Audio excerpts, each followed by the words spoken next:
¿Qué tal? Buenas noches. Sean ustedes bienvenidos a este espacio de conversación de nombre Punto de Fuga. Y hoy tengo el gusto de una gran amiga y una persona llena de conocimiento. Maestro. ¿Cómo está mi querida maestra Revuelta? Muy contenta de estar con usted. Muchas gracias. Es un verdadero placer. Gracias. Vámonos porque luego usted y a mí no nos para la boca y nos falta tiempo siempre.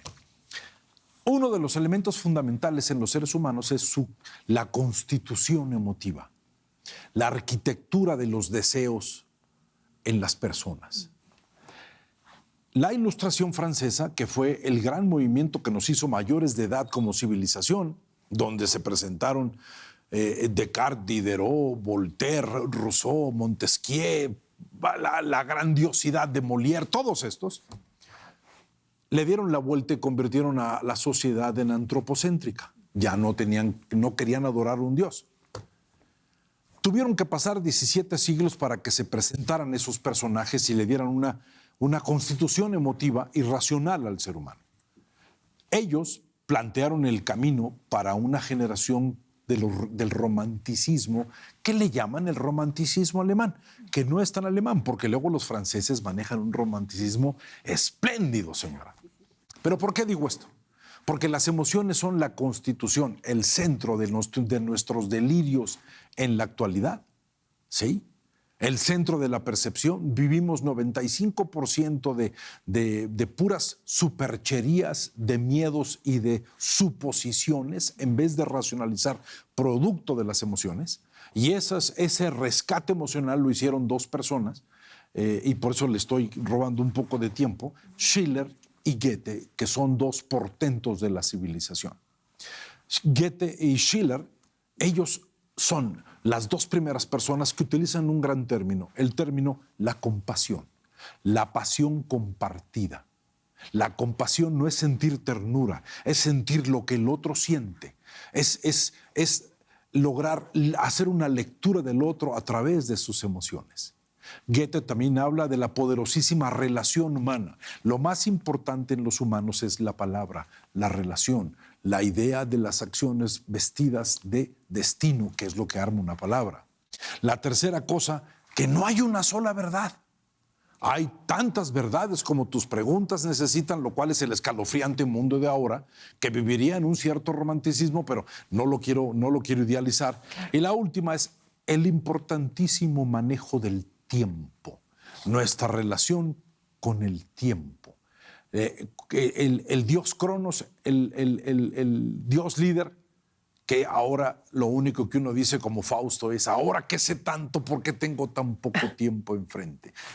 Maestro, es que ya abrió tantas cosas que le quiero decir. Tremendos personajes de finales del siglo XVIII, efectivamente, todavía en una Alemania que ni siquiera era Alemania como país, pero lo que hacen estos románticos contra la razón que la Ilustración había dado, conocimiento a través de la razón. Exactamente. Y ellos lo que hacen es abrir campos emocionales increíbles, porque hablan de intuición, de emoción, imaginación y sentimientos por encima de esa razón. Hay una frase que tampoco sé decir en alemán, pero es un movimiento: Sturm und Drang. Sturm und Drang. Tormenta y el ímpetu. Sí, que es de donde se agarran los expresionistas en el siglo XX.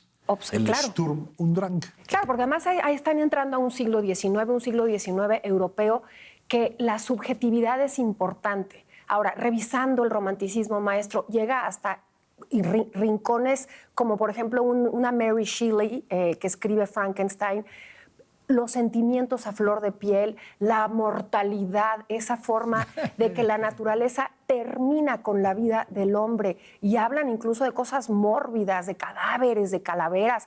Edgar Allan Poe. Es la ciencia, quieren ellos encontrar lo indescriptible. Claro, pero un Edgar Allan Poe también hablando de ese miedo y de ese terror. Entonces, darse permiso de tener esas emociones y darse permiso de entender que somos parte de esa naturaleza que va a terminar, me parece romántico, maestro. Déjeme decirle, Fausto, que es una de las grandes obras de Goethe, porque la que me parece más importante se llama El elogio de Marienbad. Ajá. ¿Sí? Cuando Goethe se enamora perdidamente, ya hecho un viejo, de Ulrike, que tiene 19 años. Claro. Y los hijos le dicen: viejo ridículo, ¿Cómo se te ocurre? Se te nota en la mirada tu estupidez. Y Goethe se da cuenta que está en grave peligro y se va hacia Marienbad. Escribe un gran poema de amor que dice: justo ahora que estoy aniquilado como persona, entiendo perfectamente para qué sirve el amor. Bueno, pero qué manera de hacerse vulnerable y aceptar esa vulnerabilidad. Muy humano, maestro, pero también son capaces de hacer estos grandes héroes. Por eso, Fausto... Escriben estos grandes héroes. Cuando Fausto le pide a Mefisto: dame tiempo para esto, porque le dice: ¿para qué quieres tiempo? Para construir esto, para la ciencia, para esto, para modificar el universo. Le dijo: ten tiempo, te regalo el tiempo, le dice Mefisto. Sí. Pero tienes un problema, Fausto. Y aquel dice: ¿cuál? No me pediste tiempo para corregir tus errores. Lo más Grandiosidad. Humano. Grandioso, maestro, porque es una especie de brujo. A mí Goethe me parece que es aprendiz de brujo, porque es como la alquimia. Regresan a la Edad Media los románticos, maestro. Toda esta Europa que estaba extasiada con la Ilustración y el neoclasismo, lo que hacen ellos es buscar en la Edad Media. ¿Pero qué es eso que buscaban? También lo divino, porque no hay nada más humano que lo divino, el buscar la divinidad. Claro. Pero no entendamos el romanticismo como nada más ese amor de hombre o mujer o ese amor. No, eso no es romanticismo. Es la manera de ver la vida de una forma hasta fútil, la futilidad. No hay más nada que hacer. Somos parte de esa naturaleza, tendremos que llegar a la muerte, la dulzura de la muerte. Un concepto, señora, que no puede usted dejar pasar. Hablan del el gran concepto de los románticos, la voluntad. Ah, claro, la el ímpetu. La voluntad sustituye a esta idea equivocada del espíritu. Sí, claro, el ímpetu, ¿no? Esa voluntad. El ímpetu, sí. Me parece que lo llevan a pie juntillas. No podemos entender un siglo XIX, incluso en México, no podemos entender a un nigromante, no podemos entender... Sí, el romanticismo mexicano breva de estos. Exactamente. Entonces, ¿cómo la historia va dando esos vuelcos? Y no podemos entender tampoco México, no podemos entender la actualidad. Las emociones, ¿en dónde están esas emociones? Usted me decía antes del corte una frase que me encanta, que me pareció muy interesante, maestro. Sí darnos cuenta de esas emociones, pero tampoco abusar de estar en un periodo emotivo. Eso. El valor grandioso, el valor creativo de la emoción y el sentido destructivo de estar solamente emocionado. Absolutamente. Son dos cosas completamente diferentes. Este pueblo tiene ese problema. Claro. Está manejando emociones, pero como repite las tonterías, porque las tonterías son las que se repiten, están manejando puras emociones obscuras. Resentimiento, envidia, principios de cólera, temor, miedo y sobrevivencia. Y autocomplacencia. Porque eso también. Y la autocompasividad, que claro. Les encanta saber que alguien les hizo algo. Como si alguien les debiera algo. Como si alguien les debiera algo, cuando claro. Tienen que ser responsables con lo que está pasando. Absoluto. Y bueno, volviendo a Schiller, maestro, porque esta mancuerna que hacen Goethe y Schiller, que escriben teatro, escriben una revista, porque son dramaturgos. A mí el teatro siempre me ha parecido una forma muy sana del ser humano de representarse a sí mismo, pero también lo que le da mucho miedo o lo que...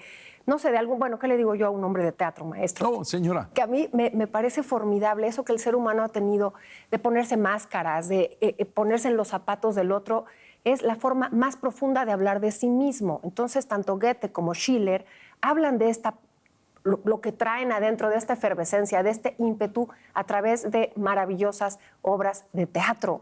Eso no lo conocemos muy bien. Si es el hombre más grande de las letras alemanas, es un hombre universal, Goethe y Schiller. Pero, maestro, en el teatro, representar esos sentimientos y ese ímpetu. Mire, señora, Beethoven quería poner un poema de Goethe en su cuarta sinfonía, en el cuarto movimiento de la novena sinfonía. Y entonces llega Beethoven y está Goethe y pasa la familia real y Goethe lo saluda y Beethoven le dice: ¿por qué saluda a estos parásitos? Y Goethe le dice a Beethoven: usted es un insolente, un intolerante, revise su cerebro, usted es talentoso. Bueno, un pleito terrible de ampones en un café, ¿sí? Y Schiller, que fue el que los presentó, pues saca partido porque Beethoven y Goethe se detestaron y Schiller aprovecha y pone la oda letra a la libertad. Sí, el himno a la alegría que es lo que le llaman ahora pomposamente el himno a la alegría. Él no está hablando de alegría, es una oda a la libertad. Valor fundamental, maestro, esa libertad de ser el hombre, sí contra el raciocinio, contra la razón, pero de alguna manera el conocimiento de forma libre. Exactamente. Y la palabra, señora. Dice Goethe, genio es aquel que no construye cosas nuevas. Genio es aquel que recupera lo que ya sucedió y lo dice de una forma tan bella que la gente piensa que es algo nuevo y aprende de eso.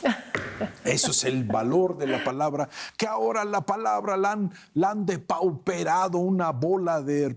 No, quién sabe qué no quiero decir, pero las palabras son para construir, no son para derivar en la denostación, porque eso es no confiar en la naturaleza humana. Claro, no hay nada más natural que expresarnos y a través de esa palabra. Ellos lo hacen maravillosamente, porque además, no nada más en el teatro o en las letras, historiadores, les gusta la geografía, buscan la ciencia, porque tampoco hay que pensar que son estos seres lúdicos, nada más contemplando. No, es gente también de buscar conocimiento, de entender la naturaleza, de ese ímpetu y de esa pasión por el mundo. Recuperar esta sensación de atrévete a decir lo que piensas, porque los adultos no somos más que niños hinchados por la edad. Eso es. Y el espíritu romántico es lo que tiene que mover, pero también es el principio del caos de lo que está sucediendo en el mundo, y lástima que no nos da tiempo, pero lo tocaremos después. Señora, como siempre, es un placer. Igualmente, maestro, me encanta, y lo dejo con la subjetividad. Valoraban la subjetividad, pero creo que no sabemos manejarla actualmente. Y solamente quiero, para cerrar, esta idea de Schiller: como está tu alma, está tu mundo. Por eso, aquel que se dedique a tratar de ser líder, porque hay que entender que los lectores, no muchos llegan a ser líderes, pero si llegas a ser líderes, tienes que ser lector. Y si un líder tiene la palabra, que revise su alma y que revise las palabras que se dijeron antes, porque esa es su única responsabilidad: construir mundos posibles, no destruir realidades existentes. Señora, gracias, maestro. Nos veremos aquí el próximo sábado en este espacio de conversación Punto de Fuga.